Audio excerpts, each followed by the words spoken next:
मुझे को फ़वालो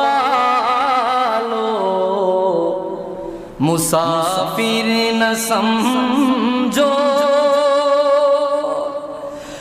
मैं आया नहीं हो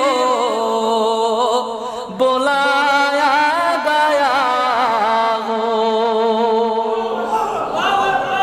हे कुफावासी मुझे को फ़वालो मुसाफिर न समझो। हे कुफावासी তোমরা আমাকে মুসাফির মনে করো না।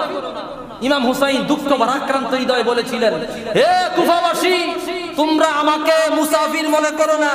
मैं आया नहीं हो, আমি নিজ ইচ্ছায় আসিনি, বুলায়া গয়া হো, আমাকে দাওয়াত দিয়ে আনা হয়েছে। আল্লাহু আকবার। ইমাম হুসাইন নিজে ইচ্ছায় যায়নি, আমাকে দাওয়াত দিয়ে কুফায় আনা হয়েছে। তোমরা আমাকে চিঠি দিয়েছিলে যে আমরা ইয়াজিদের হাতে বায়াত নিব না, ইমাম হুসাইন আপনি চলে আসেন, আমরা আপনার হাতে বায়াত নিব। আল্লাহু আকবার।